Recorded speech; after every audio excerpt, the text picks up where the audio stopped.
E se eu te dissesse que o mundo antes do dilúvio era muito mais tenebroso e misterioso do que imaginamos?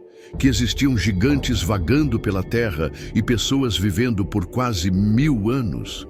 Que a humanidade pode ter atingido um nível de conhecimento e tecnologia que foi completamente apagado da história? A Bíblia nos dá pistas enigmáticas sobre esse tempo esquecido. Seres chamados Nefilins, filhos de anjos caídos com mulheres humanas, caminharam entre nós. As civilizações se expandiram sem limites, mas também se afundaram em uma corrupção sem precedentes. Então veio o dilúvio. Mas o que realmente aconteceu? Por que esse conhecimento parece ser proibido hoje? Vamos desvendar esse mistério. Prepare para descobrir verdades surpreendentes sobre a corrupção da humanidade. Os gigantes pré-diluvianos, uma possível tecnologia perdida, as advertências ignoradas de Noé e, por fim, o julgamento divino que selou o destino daquela geração. Fique até o final, porque o que você vai aprender pode mudar sua visão sobre o passado e sobre o futuro. Comente aqui embaixo sua opinião e já curta este vídeo. Se inscreva no canal e compartilhe essa mensagem. Imagine um mundo onde os céus e a terra estavam cobertos por uma sombra densa, uma escuridão espiritual que corrompia tudo à sua volta.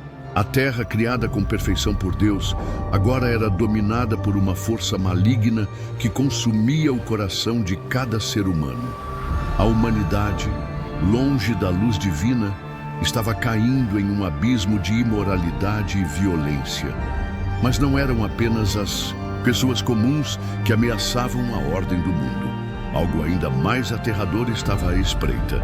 Seres gigantes, conhecidos como Nefilins, caminhavam entre os homens. Eles não eram apenas altos, suas presenças causavam tremores na terra.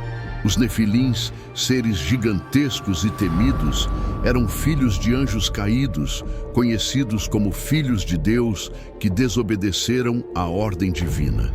Esses seres não pertenciam ao reino da terra ou do céu, mas transitavam entre os dois, possuindo um poder e uma essência que desafiavam toda a compreensão humana. E imaginemos a cena: seres com altura descomunal, com forças além da imaginação, andando entre os homens, ditando regras e trazendo destruição por onde passavam. Eles não eram apenas criaturas físicas, sua presença aterrorizava o espírito humano, deixando uma marca de medo em cada aldeia e cidade por onde caminhavam. Não eram apenas gigantes. Eram monstros de outro mundo, com olhos que refletiam o abismo e almas tão corrompidas quanto seus corpos. Possuíam uma força física que fazia com que qualquer resistência humana fosse inútil.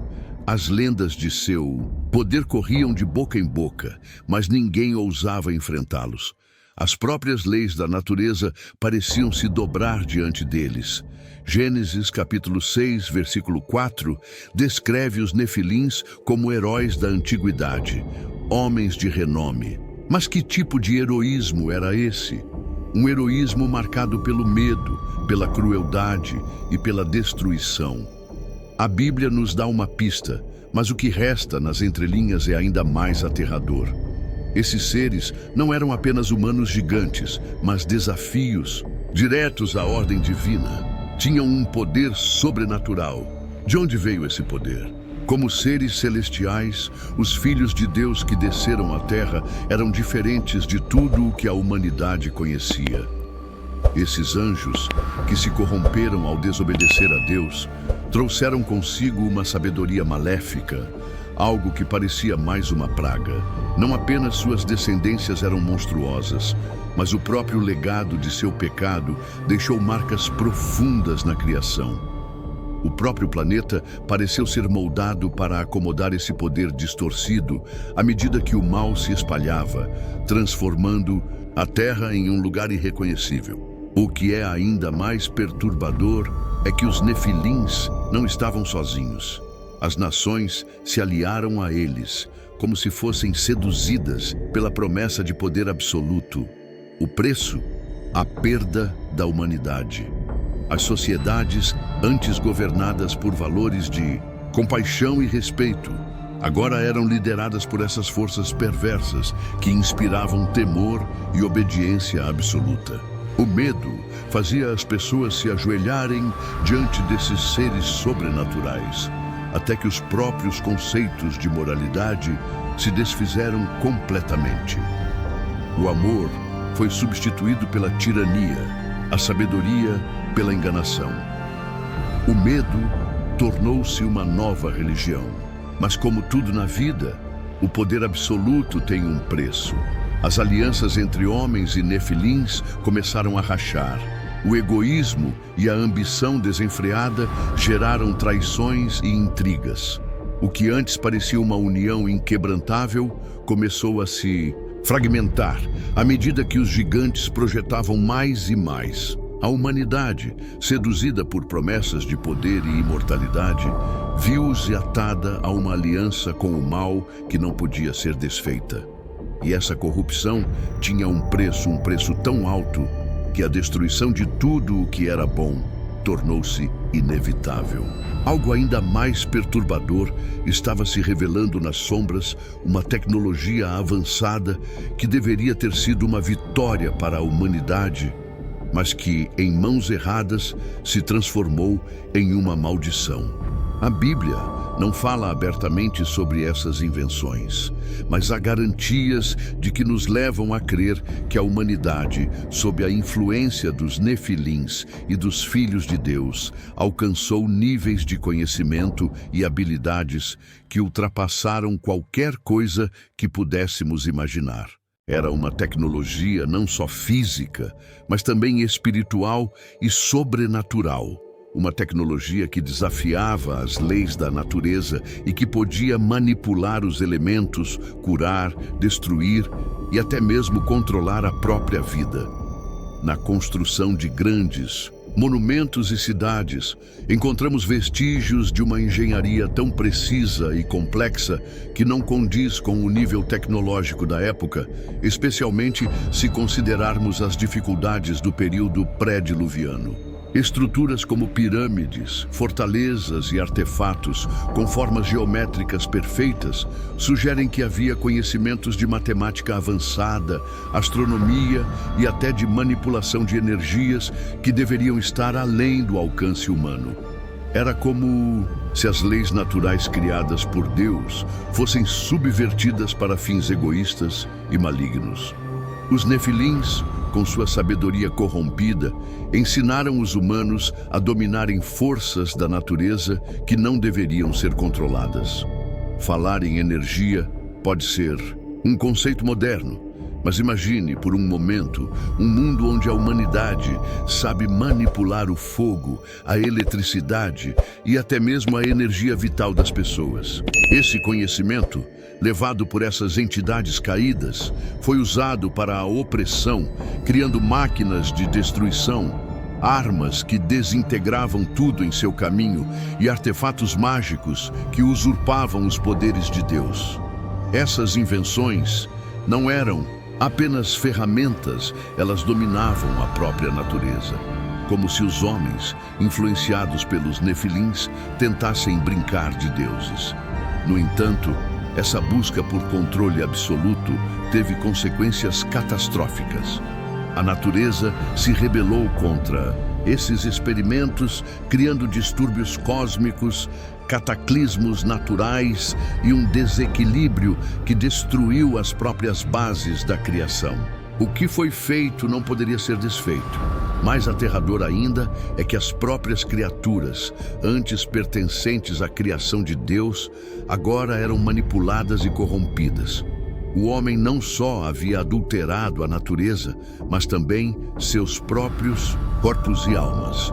Dizia-se que havia experimentos envolvendo a criação de seres híbridos, onde as linhas entre o humano e o animal, o natural e o sobrenatural, se tornavam cada vez mais borradas. Esses seres, moldados por uma tecnologia corrompida, não eram mais criaturas de Deus, mas abominações da criação que refletiam a decadência de um mundo entregue à maldade e à desobediência. essas invenções, por mais que prometessem riquezas e poder, traziam consigo um custo espiritual altíssimo. À medida que os Nefilins e seus seguidores avançavam na manipulação do mundo, a corruptibilidade da alma humana aumentava exponencialmente. O que antes era bom, agora estava sendo usado para dominar, escravizar e destruir. As máquinas e os artefatos que a humanidade criava, sob a orientação dos anjos caídos, estavam fora de controle, tornando-se uma praga que varria tudo à sua volta. Assim, ao mesmo tempo em que os homens se elevavam ao poder, eles se afundavam no pecado. Toda essa tecnologia, em vez de salvar a humanidade, contribuiu para a queda irreversível daquele mundo. Deus, diante da destruição de sua criação, sabia que o único caminho era a purificação, através do dilúvio, para restaurar uma terra que havia se tornado irreconhecível. O mundo estava se dissolvendo nas trevas. A humanidade não sabia, mas o tempo estava se esgotando. O juízo de Deus, já anunciado nas Escrituras, estava pronto a ser liberado. Quando as sementes do mal floresceram, a única maneira de erradicá-las foi através da destruição total. Mas quem poderia escapar? Quem teria força para resistir a esses filhos da rebelião? Em meio a essa tormenta, uma luz fraca surgiu Noé, um homem em uma terra completamente corrompida, mas ainda assim, o último fio de esperança para salvar um mundo que se afundava na decadência. Noé era um homem comum, mas ao mesmo tempo era diferente. Ele não era como os outros homens daquela época que viviam em desatino, mergulhados na violência e no pecado. Noé era justo, um homem fiel a Deus em um mundo que havia se tornado irreconhecível. Ele via as trevas ao seu redor e, em vez de se submeter à corrupção, manteve-se firme, fazendo o que era reto. Sua fé não estava apenas nas palavras, mas em suas ações, no modo como vivia sua vida. Noé não se curvou diante dos nefilins ou da violência que se espalhava por toda parte. Ele foi uma exceção em um mar de impiedade. Então, Noé recebeu uma ordem de Deus que parecia impossível de compreender: construir uma arca, uma gigantesca embarcação capaz de suportar as águas que viriam. Deus o alertou sobre o dilúvio que destruiria toda a criação. E não era apenas uma inundação comum, a destruição seria total e irrevogável. A água, como um manto de justiça divina, cobriria a terra inteira, apagando de uma vez por todas a corrupção que se espalhava como uma doença incurável. Mas, em sua fidelidade a Deus, Noé não apenas construiu a arca, ele também começou a anunciar àqueles ao seu redor. Ele clamou em meio ao caos, dizendo à humanidade que o tempo estava se esgotando, que a destruição era iminente. Arrependam-se antes que seja tarde, ele gritou. Mas as palavras de Noé caíram em ouvidos surdos.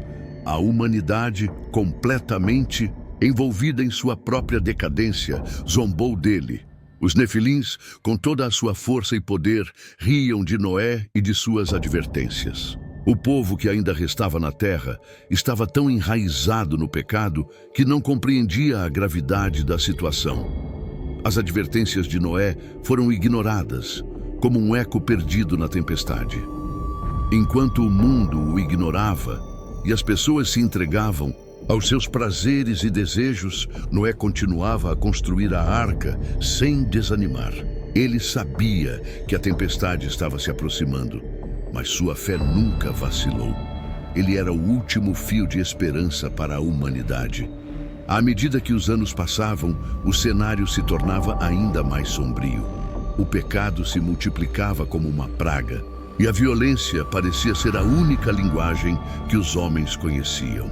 Alguns homens e mulheres, em um último suspiro de pesar, se aproximaram de Noé e pediram perdão, mas era tarde demais. O tempo de graça estava se esgotando. As portas da arca estavam prestes a se fechar, e a justiça de Deus se aproximava com passos pesados, como um trovão que não poderia ser evitado. Noé, no entanto, não cessava suas advertências. Ele sabia que, assim como as sementes do mal haviam crescido, a semente da justiça ainda podia dar frutos. Se apenas um homem pudesse ser salvo, talvez o coração de muitos pudesse ser tocado. Mas o povo, com seus corações endurecidos, olhava para Noé como se ele fosse um louco. Eles não viam, não entendiam, não queriam ouvir. Então chegou o dia em que a arca foi finalmente concluída.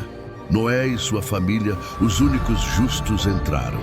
As portas se fecharam atrás deles, e o mundo, sem aviso, foi engolido pelas águas. A chuva caiu como nunca. A terra tremeu. O céu parecia estar desabando sobre as cabeças dos homens. Os rios se elevaram como se quisessem alcançar o próprio céu, e as ondas cobriram tudo.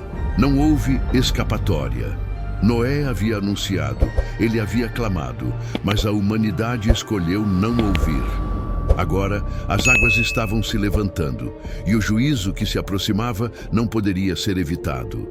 O dilúvio chegou como um pesadelo imprevisto, engolindo tudo o que existia na terra, deixando apenas as águas como testemunha da destruição total. A humanidade, que havia sido alertada, agora pagava o preço da desobediência e da corrupção. Mas o juízo de Deus, embora severo, também trouxe consigo uma nova chance, um novo começo, representado pela Arca de Noé. A sobrevivência de Noé e de sua família não foi apenas um ato de misericórdia divina, mas também uma lição para todos nós. O mal não pode prosperar para sempre, e a justiça divina se cumprirá, não importa o quanto se tente ignorá-la. No entanto, a história de Noé, um relato do passado, é uma advertência atemporal para todos nós. Um lembrete de que o pecado tem consequências e que o tempo de arrependimento não dura para sempre. Estamos vivendo em tempos em que as sombras da decadência ainda nos cercam, e talvez, como no passado, o juízo de Deus esteja mais perto do que imaginamos. A pergunta que fica é: estamos ouvindo os avisos? Estamos fazendo nossa parte enquanto ainda há tempo? A história de Noé, com todo o horror e a esperança que ela carrega, nos desafia a refletir sobre nossas escolhas, sobre como estamos vivendo e sobre como estamos respondendo ao chamado de Deus para a mudança. A porta da arca ainda está aberta para todos aqueles que se arrependem e buscam a salvação. Mas será que vamos esperar até que a chuva comece a cair, ou vamos agir agora, enquanto ainda há tempo? Curioso para saber mais sobre os sinais dos tempos que estamos vivendo hoje? Compartilhe nos comentários o que você acha que podemos aprender com a história de Noé e como ela se aplica à nossa vida nos dias de hoje. Não se esqueça de curtir e compartilhar este vídeo com quem precisa ouvir essa mensagem de alerta e esperança. Se inscreva no canal para mais conteúdos que irão ajudá-lo a entender as verdades profundas da Bíblia e a viver de acordo com a vontade de Deus.